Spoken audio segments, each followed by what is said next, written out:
Okay, hi all. Good morning and good evening. Welcome to this Azure demo class today. Quick introduction about myself. I am Mohammad Tanveer Khan. I have around 15 years of experience in the IT industry. Mainly, I have worked on data-related projects. So, let me share with you the class format, the timings. So, this is Azure weekday batch. Class timing will be Monday to Friday, morning 8 to 9 a.m. IST. Okay. Maybe once we have the final list of participants, and if you want little bit uh, changes in the timing, we can think over it. But mostly it will be 8 to 9 only. Okay. Duration will be approx roughly I'm telling 4 months. Okay. And the session will be purely interactive. I know most of you have taken SQL or Python courses from me. So you know the format. The format will be same. The class will be live and interactive. You have full freedom to ask question at any point of time. I will not ask you to wait till the end and then ask question. You can ask question at any point of time. And also, I will strongly recommend everyone to make the session interactive. Ask questions. After each and every class, recording will be shared with you. Okay, assignments will be shared. Recordings will be with you for the next 2 years once the course is completed. Even if the course is completed and if you have any question, you can ask. You can ask me. You can post it in the group. Okay. This is about the course timing and the schedule. Okay, my voice is audible to everyone and my screen is visible. Can you please confirm? Yes, yes, visible. Yes, Okay. Those who are listening me on YouTube, so if they want to connect with me, this is my contact number. Yes. Uh, Fine. And this is the syllabus. I will assume that you people don't know Azure. I will start from scratch. Even if you don't know anything about any data related topics, so that is fine. You will start from scratch. No prerequisite is needed. Although, if you know SQL and Python, that's well and good. But again, I will not tell it's a blocker. Okay, to learn this. But it's well and good if you know the basics of SQL and Python. But I will strongly recommend everyone if you want to excel or survive in the IT industry, you must know SQL and Python. Okay. Because those are like bread and butter these days in IT industry. You go for any job profile, those things are needed. Okay. So this course will start from scratch. No prerequisite is needed. Okay. And this is the syllabus. At a very high level, I have mentioned the syllabus. So first of all, I will explain you about the fundamentals of cloud. Okay. Why we have cloud, what is the difference between cloud and on-premise, what are the benefits of cloud, why most of the companies they're moving their data to cloud, what are the risk factors associated with cloud, what are the different cloud vendors and what are the differences between them, which one you should go for, what is the future or what is happening currently in the IT industry in these areas. And then I will show you how to do setup of Azure portal. Let me show you that. This is something like Azure portal. Okay, I will show you all these things. Don't worry about it. Everything will be shown to you. Okay, so this is Azure Data Factory, and then you have Azure. This is the home page of Azure portal. Okay, so all these things will be covered, and I will show you how to log in. Okay, and here you have the paid version as well as the free version. So everything will be covered in the class. So that's why I told you I am assuming If people don't know anything about Azure or data engineering, everything will start from scratch. Okay. And then we will discuss about the Azure Data Factory, how to load data. And before that, I will explain you about blob, ADLS, resource group, subscription, different tiers, sorry, and the regions. Okay, all those things will be discussed, and then link service, data set, how to create Azure Data Factory, how to create pipelines, how to load data from Azure SQL database into ADLS and vice versa. How to do incremental load, how to do full load, what is absurd, what is HWM, that is high water mark, how to load SRE type 1, type 2, type 3 data, what is data flow. Just I'm telling you all these topics, so everything will become. I have not mentioned all these things here because then it will become 4 or 5 pages syllabus. Okay, that is why clearly I'm mentioning what all things will be covered at a high level. I have mentioned here. And once the course is, and this will be more than enough, either you prepare for interview or you're working in project and you're struggling. Okay. And this will be of approx 130, 40 hours, or maybe more than that. It purely depends on you how much the session is interactive, right? You have seen like how I have taken the classes on SQL and Python. So it will be like that only. Okay. And I need a good level of patience because this is a very vast topic. It will take good amount of time. Okay. So that's it from mine. And of course, project will be there, but whatever I'll be teaching you, simultaneously I'll be explaining you okay, where this is used in project. Suppose if I am teaching you SRE type 2. Okay, so first of all, I will explain you what is SRE type 2, what are the real-time use cases, then how to implement it using Azure, then how to implement that in project, where it is used, how the interviewers will ask question. Okay. And that is what you should do. Whatever you study, any language, any tool, you should know the real-time use case and the project implementation of each and every keyword and concepts. Okay, fine. And one more thing, if you attend the classes regularly, so even if you have never worked on Azure, you can project yourself in interview that you have worked on Azure. Because whatever I'll be teaching you, I'll be giving you the real-time project examples. So you can code those examples and the interviewers will trust you the same way many of you have done in the data analyst. Okay, so that's it. I have mentioned you that this is the schedule and this is the syllabus, and you all know my teaching format. I'll be following the same format here. And before I proceed further and start the demo class, do you have any question or your expectations from this course?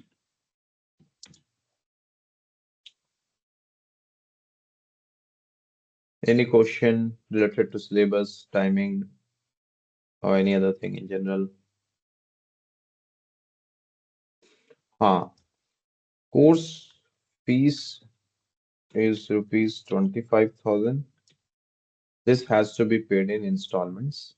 Those who have already blocked the seat by and we have only 20 students in one batch. The same which I have done in the last weekend batch. So in the weekday batch as well, we'll be having only 20 students. Those who have already reserved seat by paying 2,000 rupees, so your fees will be compensated in this total fees. Okay. And this has to be paid in installment. Okay, as per your convenience. Fine then. Any question? Do you have any question or any expectation why you want to join this course? Yes, sir. Actually, I was asking about like with Azure, like on the data warehousing part, will you be covering Snowflake and Databricks both, or only like Databricks part? Databricks will be covered, not a Snowflake. Snowflake is a separate subject, so I don't want to Mm-hmm. mix it here. But in general, I can tell if someone knows Snowflake, that's well and good. Or a friendly suggestion to everyone. Nowadays, the expectation of client is increasing day by day. They are looking for someone who can do the task of an analyst as well as a data engineer. Okay, so down the line, maybe the scenario will change. Earlier, this was not the expectation. I'm not trying to panic you, but just trying to alarm you. So, uh, what I can say, like, keep on enriching your skills. That's what I can tell in one line. Okay, don't stick, okay, I'm expert in Power BI, I'm expert in SQL, I'm expert in Python. I will stick to this only. No, then you'll be in danger zone. Okay. And I think most of you know the expectations of the clients. Okay. So that's what keep on learning the things. Okay. Yeah. So Snowflake is a separate subject. So we will not cover here. Okay. Okay. Yeah. Fine. Any other question? Sir, I have a question. Yes. Yeah, so I still I couldn't come to the terms of like what exactly is like cloud engineer versus like DevOps. And over here, Mm-hmm. just now I have seen in the module 7 you have mentioned DevOps.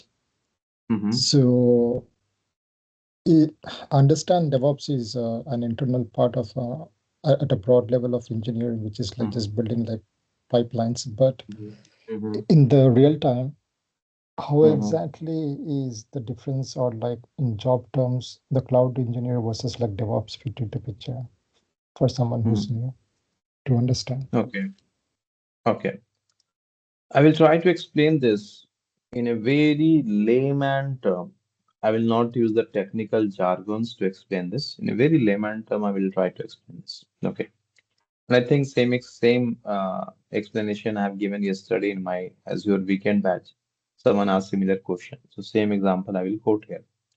Suppose I am a carpenter, okay, and I am manufacturing tables or chairs at my home, okay, or I have my factory. I'm manufacturing tables and chairs. Now, to sell those tables and chairs, I have to take those tables and chairs in a showroom or my shop, which will be in market, correct? So then only I can sell them. So there will be someone, maybe I have to hire a truck or tempo where I can load my tables and chairs and then I can take it to the market and further I can sell it, correct? So DevOps is that truck only who will take your code or logic, whatever you have written, and they will deploy it into the production environment for the real-time use case where the common people or the public can use your product. So that is the task of DevOps engineer. They deploy your code, your logic, or whatever you develop because you'll be developing that in the dev environment, right? So they will deploy it in the production environment. That is the task of DevOps engineer. Okay. Data engineers are the one who will be developing everything. Or in another way, I can give you another example. I'm not sure if this was the right example. Suppose you went in a restaurant and you told I want biryani. So there will be a cook in the kitchen who will be preparing it, right? He will add ingredient, rice, chicken, and all those things, and he will cook it. So the person who is cooking, he's the cook, right? In technical world, he is the data engineer who is actually loading data, transforming data, applying business logic. And then that biryani will be served to you on the dining table, right? So who will serve it? Waiter. So waiter is, I'm just giving the example, okay? So waiter here will be the DevOps engineer who will be taking your code or the product to the final market. Have I answered your question, Elias? Yes, you did. Yeah. Now, those who are very new, they might know what is environment and what is dev environment you are telling. Okay, so that's a detailed topic of discussion. We will discuss it, and I think the same thing. See, I covered uh, yesterday or day before yesterday in my weekend batch. Same thing we were discussing. Dev environment, set environment, UAT environment, prod environment. What is the difference between them? I was teaching Git and all those things there. Okay. So anyway, that will be covered. Any other question, Elias? Yeah. So how Hmm. much of a SQL and the Python will be Basic, just okay? basic of SQL is needed. Even suppose if sometime if I will be teaching you and if you are struck, okay, because here I'll be covering as your SQL DB. Okay, this is the one. Let me show you everything live. This is the one. Okay, query editor, same SQL queries, whatever I taught you, you can use here. Okay, but suppose if I am teaching and if you forget any particular concept, you can let me know. I will quickly revise it. Okay, but in general, as I told earlier, so here you can write your SQL queries, select a star or joins or whatever you know, right? Advanced advanced SQL is not needed. If you know the basics of it, that is sufficient. So same SQL And queries you can execute here. Hmm. how much of a Python to either to do the Just DevOps the or the basics, pipelines? basics. Whatever I covered in the class, if you know the basics of it, like if you know the for loop or the if else condition, okay, that is sufficient.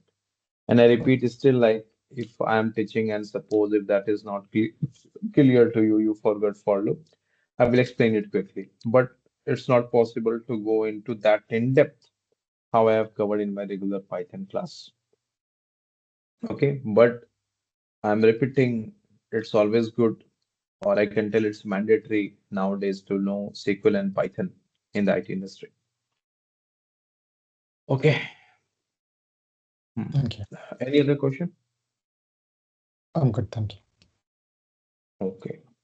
But whatever I am showing you about the SQL and the data factory, so at least it will take 3, 4 weeks to reach here. Before that, I'll be explaining you the basics of it, like what is ADF, what is Azure portal, what is cloud, what are the different types of cloud, how to create Azure portal, okay, and then how to upload data from a file. If the source team has sent data in your local machine, how you can upload it in the a Azure portal. We will discuss the storage accounts, Azure SQL. Then we will go to that part. That will take time.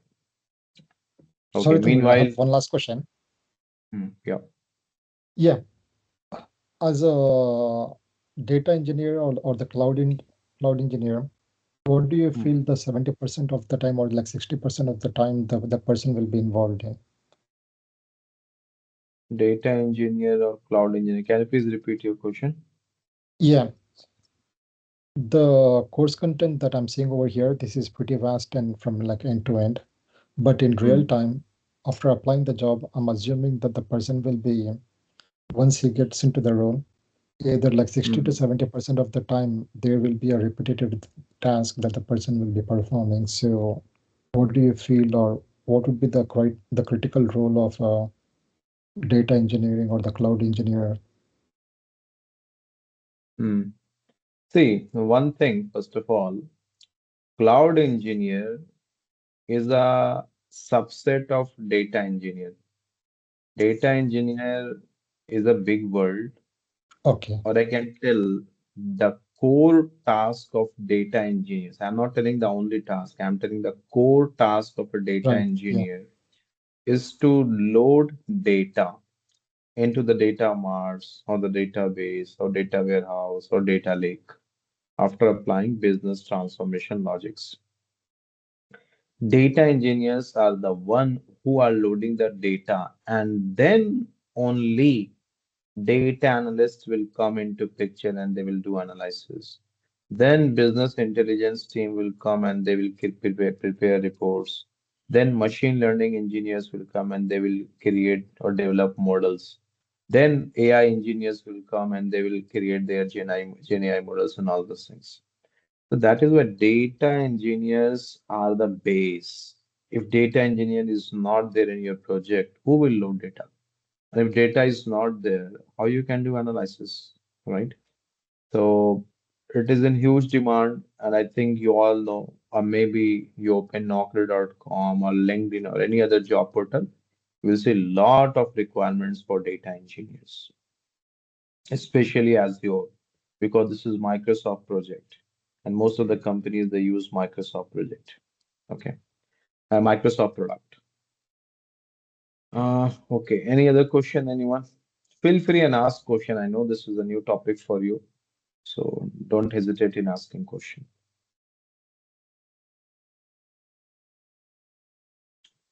Okay. Tanvir, I Okay. have a Yeah. question. Yes. Uh,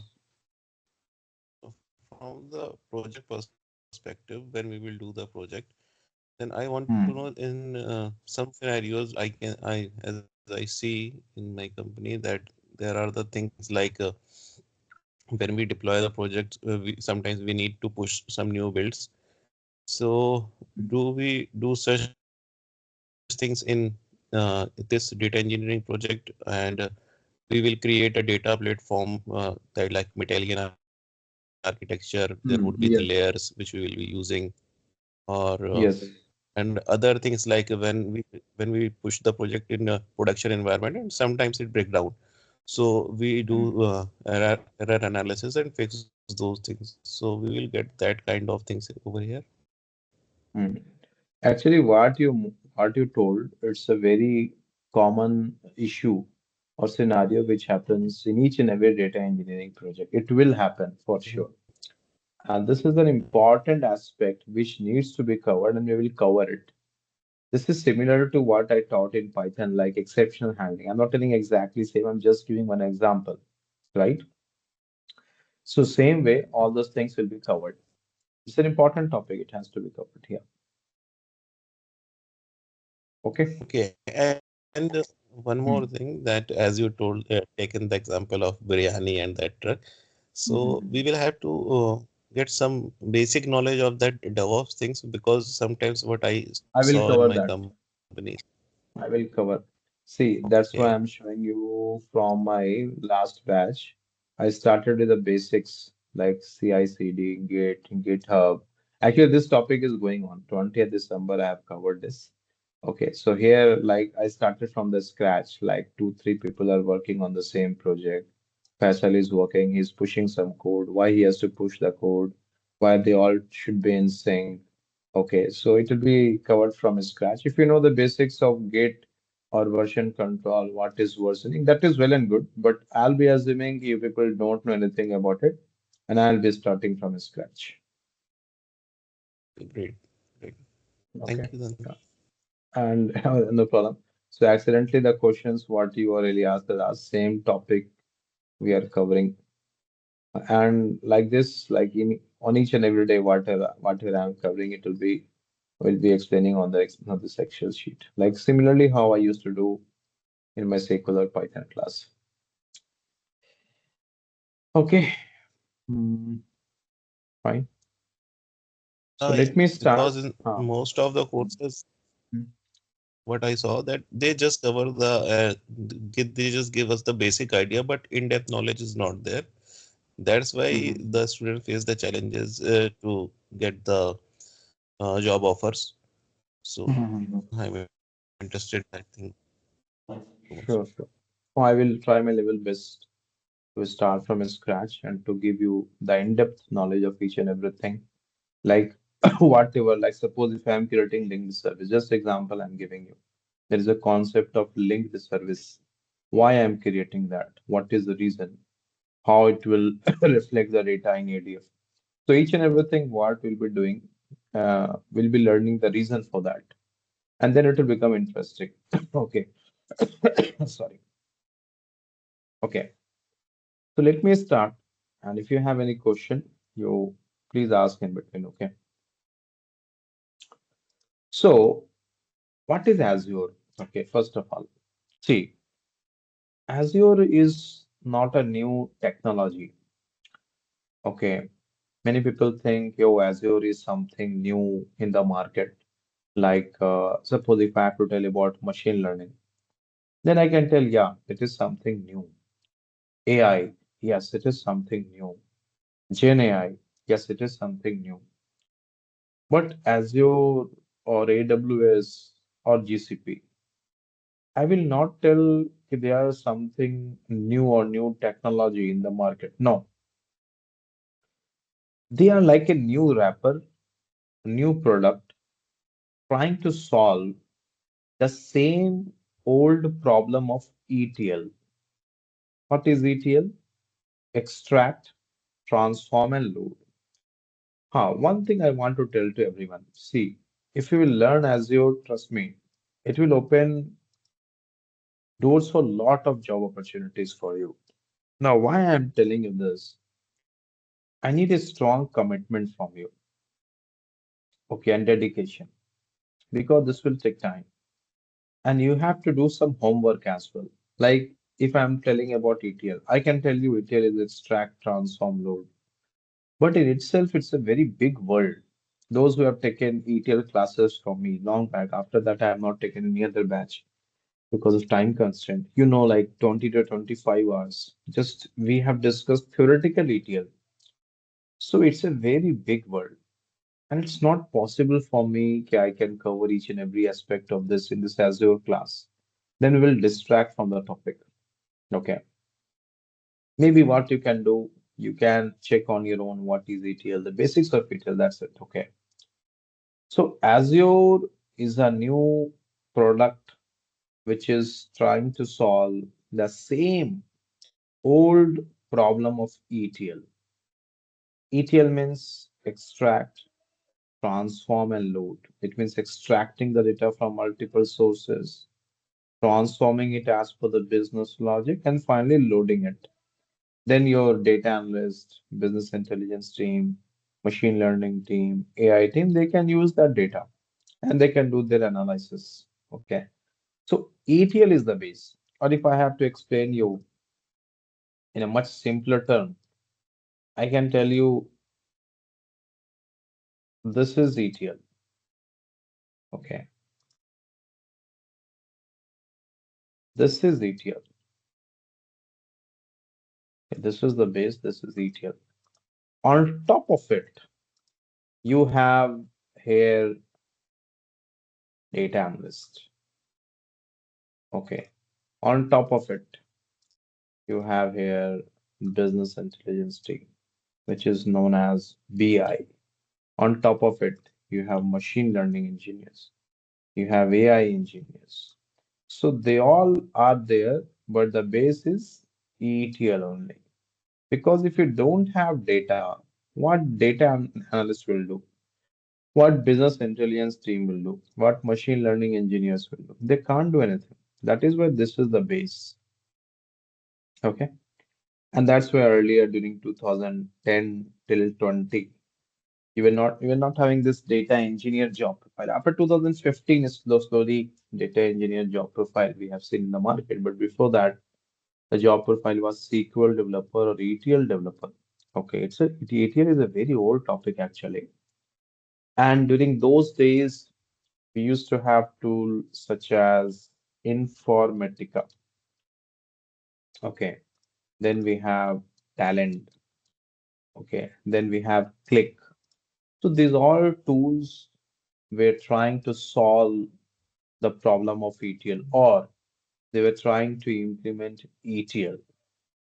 And Informatica, I can tell it was a leader, especially during 2010 till 20, I can tell. Roughly, I'm telling you. It was a leader. It's a very good tool, great tool. I have worked on this. Okay, but again, it was having some challenges. So then Microsoft, Amazon, they thought, okay, let's launch our own product. So Microsoft, they launched Azure, which is solving the problem of ETL, or which is trying to implement the solutions to this ETL. AWS from Amazon, that is also trying to solve the problem of ETL. Okay. So that's why I'm telling you, Azure is not something new technology. Okay. It's a new product, but trying to solve the same old problem or challenge of ETL world.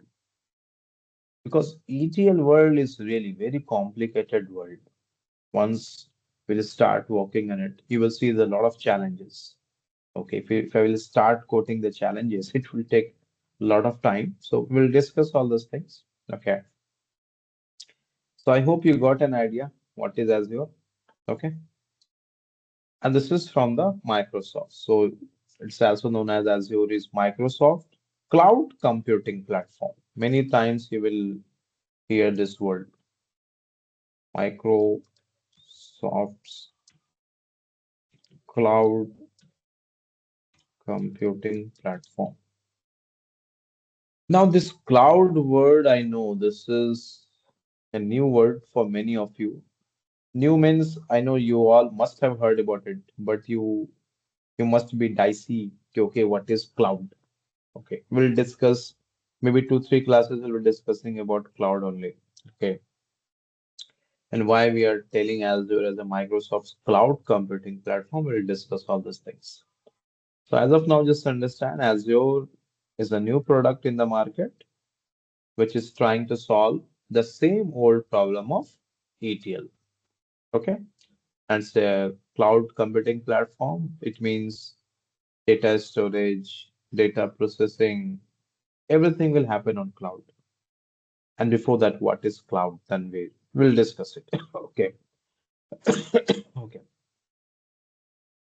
So Azure will provide us computing service. Okay. It it can also be used as a storage service. It can also be used for networking, and it can also be used for AIML, but that is not in our syllabus. Okay.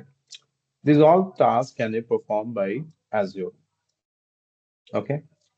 Basically, I can tell anything you do in your local IT setup, you can do in Azure. Okay. Now, this was about Azure. Okay, this is going to solve the problem of ETL, or we can implement ETL with the help of Azure. Or if I have to explain you in a very layman term, Tanvir, tell me in one line what Azure is going to do. So Azure is going to load your business transactional data in the database. That's it. That is what we're going to study in the next 4 months. Okay. Any question? See, I am not using the technical jargons as of now, so that you should not get confused. So far this is clear to everyone, right? Okay. Yes. Now, and see, like Azure, as I told, you can use this for many tasks. Lot of thing you can do. You can use it for application hosting, data storage. It has its own database. You can use this for big data analytics, machine learning. A lot of things can be done. Okay, but in this course, our main focus will be on the data engineering aspect of it. Okay. Now, now let's discuss a little bit about cloud. What is cloud and why I'm telling Azure is built on cloud and all those things. Okay, see, earlier what used to happen, uh, the companies, whatever the business transactions were happen, so they used to have their own data centers. Okay, and they used to keep it in the data centers. As for example, okay, or you people, can you give me an example of cloud in your day-to-day life?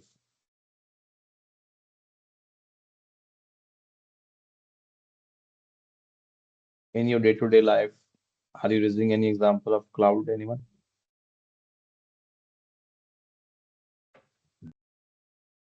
Your Google Drive, it's an example of cloud now. You are saving files, data, everything on Google Drive. So do you think this is in your laptop? No. You can open Google Drive from any other laptop by logging your Gmail ID. So Google Drive is a perfect example, a simple example to understand cloud.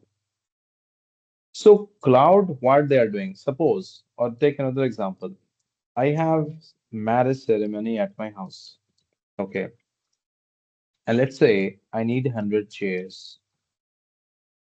So what I will do? Should I go to the market and buy 100 chairs or should I rent it? What should I do? Of course, I will go to some uh, event manager and I will tell, "Okay, I want 100 chairs," and they will rent it. Maybe 10 rupees, 50 rupees, or 100 rupees, whatever it may be per chair, right? This is what we used to do.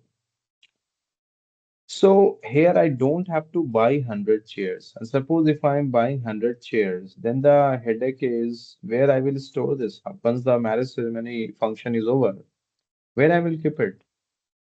It will take some space of my house. Then maybe I have to clean it regularly, right? Or suppose if a chair is broken, I have to maintain it. A lot of headache is there, correct? So I will go somewhere to that event manager and I will rent it, maybe 10 rupees or whatever it may be per chair. That is what is your cloud.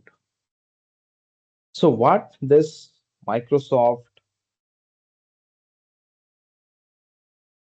Amazon, Google, and many others such as Oracle and IBM, what they have told, they thought, "Ki, okay, this is the problem with the business. They have lot of data and it is difficult for them to store it, to manage it, to maintain it, right?" Okay, let me give you another example. Consider Diwali festival. Okay, during Diwali, like everyone like we do shopping, right? So suppose I have an online shop. So there, like during Diwali, I know that traffic will be the volume and the traffic, the transaction will increase. So of course, I have to increase the number of servers, correct? So what I have to do? Should I buy those servers? But if I will buy those servers, so once the Diwali is over, again the traffic will decrease. So what I will do with those servers now? That will be of no use for me. And then I have to hire network engineers to keep on maintaining them. That's again a headache, right? So what this cloud vendors, the famous cloud vendors I have written here, what they have done, they started their cloud service. It means they are telling to the business owners, okay, okay, whatever you want more storage, we will give that to you. You want more uh, processors, we will give that to you. You want more servers, we will give that to you. We will give you computing devices as well. You don't worry about it. Even we will take care of maintaining it. And suppose if you want to increase the capacity, let's say only for 2 days, we will increase the capacity. And after that, you want to decrease, that is fine. You decrease it. Whatever you will be using, you have to pay for that only. That is known as PAYG. It means pay as you go. It means whatever you will be using for whatever duration, you have to pay for that only. So these cloud vendors, Microsoft, Amazon, Google, they launch their service. And then we have IBM, Oracle, and many other as well. But these are the famous or the leaders as of now. So they assured to the business owners, okay, we will take care of everything. You don't worry about the storage. We will give you storage. And if you want to decrease it, suppose I have 1 TB storage. Suddenly I want 2 TB. So Microsoft will tell me, Tanvir, I will give you 2 TB. And the same thing happens in Google Drive as well, right? Accordingly, they will charge you. And suppose after that you want to decrease that to 1 TB, that is fine. You can decrease it. So these cloud vendors are giving this facility. That is why slowly all the business owners, the big business transactions, everything. So they started moving to this cloud vendors. They are taking care of each and everything. They will take the headache of maintaining it. You can increase the capacity, decrease the capacity, everything. Network engineers will be from their end, and if anything goes wrong, they will maintain it. Okay. So at a high level, this is your cloud. Is this clear? And why the name is cloud? Because suppose I will give you the example of Citibank. Okay.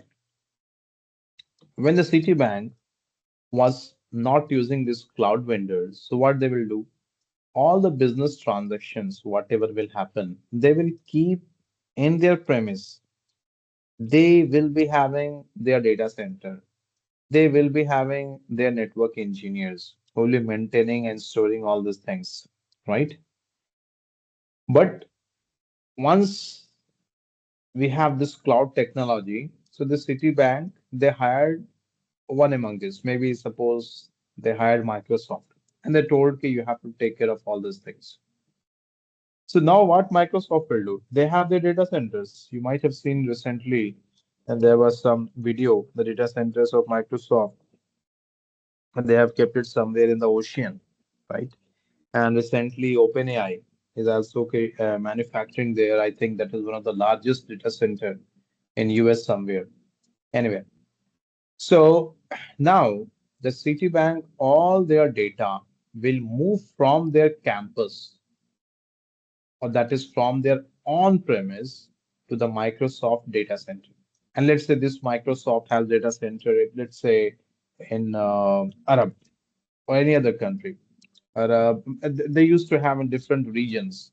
And why they used to have different regions, there's again topic of discussion around it, which we will discuss. Okay, that the reason is about disaster recovery and the backup. Okay, so what Microsoft will do, they will store all the data of Citibank in the data center, which is located in Arab, in Dubai or KSA or any other place, or maybe in US or Russia or India, anywhere. Okay. So now the Citibank, they don't have to worry, okay, how to store data, how much capacity is needed, what should be the processing, how to maintain it, and all those things. So because of this, slowly the cloud technology, everyone has started adopting cloud technology. At a high level, is this clear what is cloud? Okay. As for example, see, whatever classes I'm taking, okay, earlier we used to save it in our computer, that is laptop or desktop. But now, like whatever classes we are taking, SQL, Python, whatever it may be, everything we are saving on Google Drive. Okay, automatically it is getting saved. Now we don't have that headache of maintaining it, and if anything goes wrong, Google will take care of it, right? Just we have taken, I think, 1 TB or 2 TB storage, and everything is getting saved there. That is again example of cloud. But the demerit of it is our own data. My recordings is not in my control. It's with the control of a third party, which is Google. That is one demand which I will discuss in detail at a later point of time. So this is the reason cloud technology slowly businesses they started adopting it. Okay, is this clear to everyone? Not clear? Okay, let me give you another example. Very simple example of a school I will give you. Suppose you want to run a computer lab in your school. I started a school and I want to run a computer lab. So traditional way, what we used to do, like if I'm talking like 20 years back, if someone wants to start a computer lab, what they will do? They will buy 50 computers or 100 computers or 20 computers. They have to buy it, right? Then they have to buy servers. They have to buy storage. They have to buy networking device. Then they have to hire people who will manage it, maintain it. They have to increase the electricity capacity, right? They have to change the wires. correct? Then electricity bills, and they have to keep on upgrading it. They have to work on the patches, antivirus, right? So what are the demerits of it? It is expensive, time consuming, and suppose uh, you have bought 20 computers, you want 10 more computers. That's a big headache then. You have to go to the market or you have to place an order for 10 computers. Accordingly, again, you have to buy more servers, storage, and you have to check your wiring and all those things, right? But if you're going with the cloud, what do you have to do? You just have to tell to Microsoft, "Okay, I want 30 computers or 30, just you tell, "Okay, I want 30 computers," and you give your configuration, that's all. Now you don't have to do anything. So instead of buying this time, you are renting. You rent computers, storage, or software or network engineers from Microsoft global data centers. And the Microsoft team will take care of each and everything, nothing you have to do. You just pay for what you use, like electricity or mobile recharge. And even you will get what I can say, you can track it. Let me show you. See, like this is about the budgets and the billings, like whatever you have paid and all those things.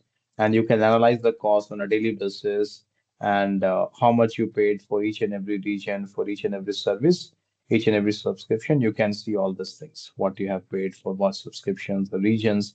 Like Azure Data Factory, I paid 1100 something, and SQL database, I paid this. The storage is very cheap. Okay, generally data factory will charge, and then you have the concept of data flow that will charge and all these things. So you can see everything, whatever you are, uh, you'll be charged. But you people can use the free trial version, so you don't have to pay for it. I have the licensed version. That is why I'm showing you. But everything will be crystal clear, transparent for you. Is this making sense? You got an idea? Ki, just a heads up, what is cloud? Why the companies, the big businesses, they're moving on cloud. Any question? No. Okay. Do you think I'm going more from the scratch and you all know all these things? Or is it fine? You want me to cover from scratch only? Fine, sir. I'm not sure if you all know all these things already. Tanvir, what you're teaching, we know these things. No, sir, I don't know. Okay. Sandeep is asking how many demo classes. So just today we have the demo class, Sandeep. Okay, and then we'll be having regular classes from tomorrow. Okay. So this is about cloud. Okay, I hope you got some idea. Uh, Now, okay. So again, if I have to tell you again about Azure, okay, what is Azure? So now assume Azure as a huge online school. Okay, what is Azure? It's a huge online school where Microsoft owns everything. Okay. In Azure, Microsoft has everything, like it has its own server, storage, apps. I'm getting some background noise. Just a minute. Hmm. So where Microsoft has everything, let me show you that. See, I will show you here. Uh,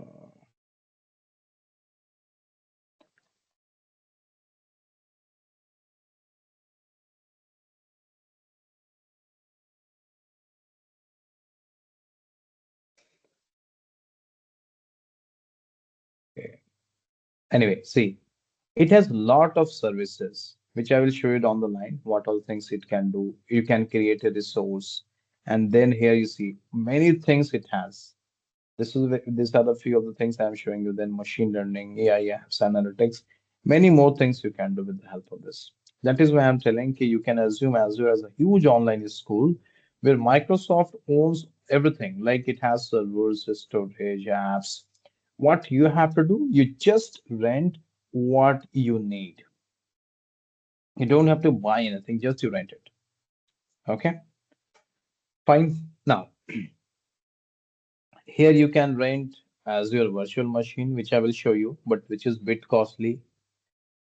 Here you can rent Azure storage to store files, data. Then in storage you have ADLS, Blob, which we'll discuss in detail. Okay. Then you have Azure SQL database, other Azure services, Azure Data Factory, Azure Synapse, many more things, Azure DevOps, which I think in the beginning Elias was asking. So all these things are there. Okay. Now, this was little bit about cloud. Now, let's discuss a little bit about types of data and why we have this big data and all those things. See, before 2015, it was there. Big data started in 2005 only. If you'll check on Google white paper, long back they have published about Hadoop and all those things. But before 2014, I can tell, yeah, big data was not that much famous. Okay. Or if someone will ask, what is big data? Can you answer anyone? What is big data? Anyone? Any idea? Just a random guess.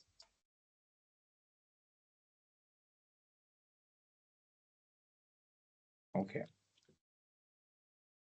See, actually, what happened before 2010, I can tell, like data packages was too costly, right? And we rarely use YouTube, we rarely see videos. After like 2016, I think Wi-Fi and all those things become very common. And daily we are getting 1 GB data. Everyone is using YouTube, Instagram, other social media sites, and they are generating huge volume of data, right?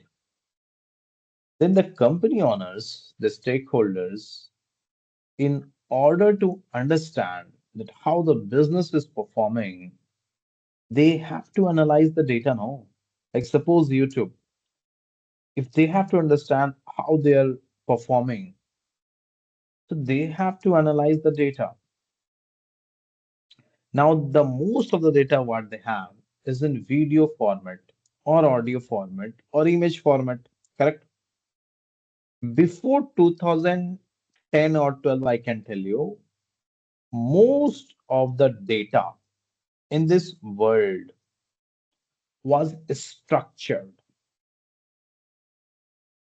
If I'm telling you structured data, I mean the data which has a proper structure. As for example, suppose I have an employee table.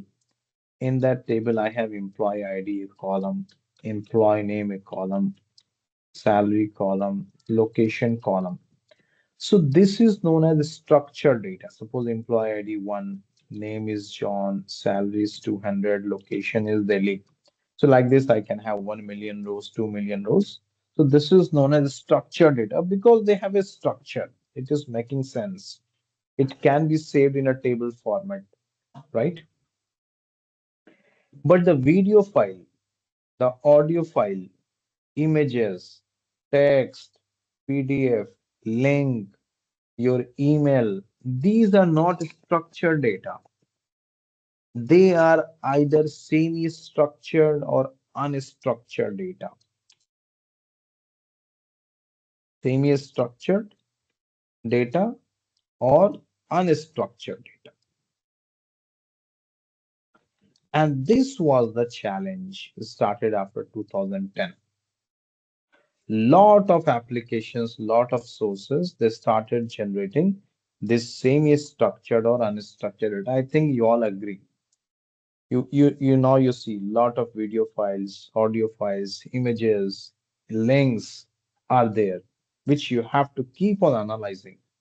So that is why they are considered as semi-structured or unstructured data. And this was a big challenge at that time because whatever ETL tool we have at that time, it was capable of handling or processing only structured data. Structured data means which can be fit into rows or columns like how I'm showing you here. Or I can tell in SQL whatever I taught it. It was based on a structured data only, and that is why SQL is known as a structured query language. It means you can run your SQL queries only on structured data. But after 2010, we have seen the birth of the semi-structured and unstructured data. And currently, more than 90% of the data in this world is semi-structured and unstructured. CCTV camera, that data, the satellite images, everything is semi-structured or unstructured.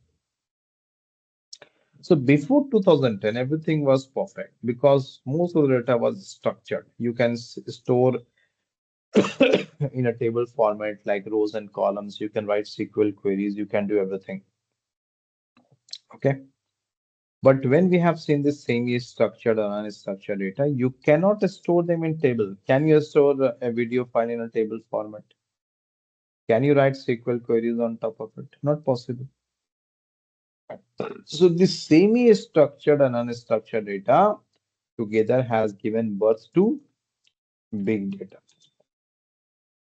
And this is not the only reason. Volume is also an important reason for it. Can you imagine the volume of transactions happening on Amazon database on a daily basis? Can you imagine the number of videos getting uploaded on YouTube or Instagram on a daily basis? Can you imagine the number of tweets happening on a daily basis? So volume is also increasing, and each and every business, they have to understand their business transactional data. Then only they can frame some business strategy. So that was the challenge at the time. Okay, the volume is also increasing and the nature of data is also getting changed. And that has given birth to big data. And from here, we have the concept of Hadoop, MapReduce, and all those things, HDFS, and all those things. And then to solve this problem, we have NoSQL, which is known as not only SQL. Because SQL language you can't use to solve the problem of semi-structured or unstructured data. Is it making sense?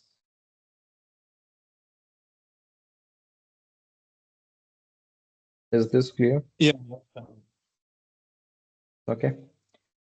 Or if someone will ask me, then where we can store structured data. So see, in Excel, mostly we store structured data. Or the tables like a student table, banking transaction data, employee data, finance data, profit data, orders data, all these things are structured data. But the data which is in your JSON format, which I will show you, I will show you that. Okay, JSON, then XML, okay, then sensor data, emails. These are semi-structured data, but you cannot ignore them, no. I will not analyze this data because they are not structured. I cannot write SQL query. If you will not analyze this data, how you will understand how the business is performing and how you can take some decisions, how you can make the business policies and the strategies. So because of that, it became mandatory at that time. We have to find some way to analyze this data as well. So the semi-structured and unstructured data, one thing is common, they don't have a no predefined format or a schema. Semi-structured will be having little bit format, but unstructured, no format, nothing. Okay. And unstructured, if I have to give you the example, images comes under unstructured. Videos, audios, PDF, text documents, Newspaper articles, all are example of unstructured data. Hope this was clear. Okay. So structured data means your Excel, the data which is in Excel file or SQL tables. These are example of a structured data because they have a format. They can be saved in a rows and column format in a table, in dimension and fact tables. You can write SQL query. You can analyze it easily. Same is structured and unstructured data. The big problem is they don't have any structure. They don't have any format. So you can't store them in a table. You can't write SQL queries. That's all. You can't do anything with them. Okay. So that was about the type of data. Then I will show you in the next class the JSON data format and all those things. Okay. Fine then. I will stop here. I have a hard stop at 9 today. I hope you got some basic idea why Azure. Okay, then why cloud? What are the types of data? And then we will continue the discussion tomorrow. And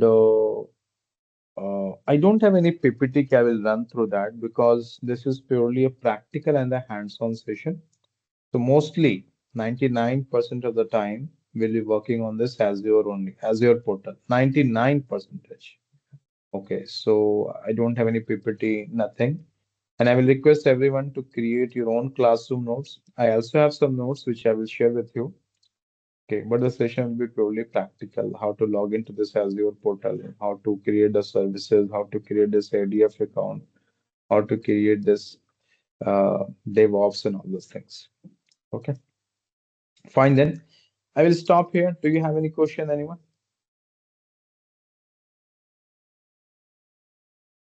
Any Yes, Tanvir. expectation, anything which is not clear? Yeah, Ismail, please go ahead. Like, I'm familiar with your classes and your trainings and so. My only Mhm, question is like, I am good at SQL, but I mhm, am not that mature with my Python knowledge. Like, how mhm, about like mhm, to get into this data engineering field? Uh, should I mhm, be no? I should start myself, or you will be covering mhm. the Python stuff as well here. See, same question someone has asked in the beginning. I repeat, it's I'm good sorry. to know, no, no problem. It's good to know SQL and Python. Not good, it's mandatory, I will tell everyone. You all must know SQL and Python. Okay, but if the question is, no, Tanvi, tell me from this Azure perspective. To learn Azure, SQL and Python are the prerequisites. But I know because it happened in the last batch as well. Few of the participants that don't know the basics of SQL and Python. So wherever those concepts will be popping up, I will explain that, but not in depth. I'm sorry for that. I will just Okay. explain you whatever is needed. Okay. But if you ask Tanvir what all areas we can revise in SQL, you see, just the basics is needed. I'm not telling the advanced SQL or the advanced Python. If you know the basics of select, from, where, filter condition, delete, update, basics command only, syntax, joins, inner join, left join, right join, that's it. Window function is not needed. Recursive city is not needed.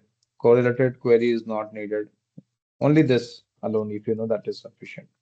And from Python perspective, if you know the basics of list, for loop, while loop, if else condition, that is sufficient. Not more than that. Okay. Okay. Hmm, Yeah. Okay. Thank you so much. Yeah. no problem. Any other question, anyone? Yeah, Tanvir, I have like one, two questions. When Hmm, coming to yes, the please. AWS, they speak about Kubernetes, Terraform, Lakehouse, and all the things. Does Azure has anything equivalent to that, or we are safe from all those things? We have that. See, in general, whatever you have in Azure, the equivalent is present in AWS. Why? Because they both are trying to solve the problem of ETL. So whatever Right. tools and technologies Azure will be having, the same thing will be with AWS. Or let me explain the other way. Suppose Toyota has manufactured a car and Hyundai is also manufacturing the car, and they both are manual. So of course, 80% of the functionalities, the working of engine, accelerator, brake, clutch, everything, dashboard, the core functionalities has to be there. I can agree the dashboard appearance and all these things may change, but the core functionality has to be there. That is why whatever you have in AWS, it will be there in Azure and vice versa. Okay. Okay. Yeah. But why people are learning Azure more? The reason is it's a Microsoft product. Most of the companies they use Microsoft, right? That is what. Like how you do in Power BI. It's from Microsoft. That's why instead of Tableau, people are going for Power BI. Okay. Fine then. Any other question? From the difficult perspective, Tanvir, from the at Hmm. least from this year's batches that you have run, where do Hmm. you see as the difficult level, like 5, 6 out of 10, or like 7, 8 out of 10 from the students that has Uh, experienced after 4 months? See, it is not about logic building, but here mostly you have to understand the steps. Like if I'm creating the pipelines, okay. So while creating the pipelines, I'll be showing you, suppose if this is a pipeline, okay, or where is in the pipeline? Uh, okay, no, this I think I deleted that anyway. So when I'm creating a pipeline, there will be a lot of steps. So just you have to understand those steps. It's not that much difficult. Okay, anyone can learn it. I will make it sure. Okay, so it's not that much complex, not that much difficult. But the things are interrelated here. That I will tell. If you miss one or two class and then you will join the next class, maybe you will feel okay, you are lost. Okay, that's why in the beginning I told I need a strong commitment and dedication. In case if you miss a class, you go through the recording and something is not clear, you come back to me, post it in the group. But it's not a rocket science here. Simply, it's all Sure. about the Thank you. steps you have to follow. Okay. Yeah. Any other question, anyone?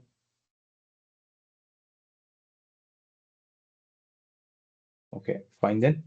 I'll stop here and I will share the recording. The classes will start from tomorrow. All those who have blocked your seat, you have been added in the target group.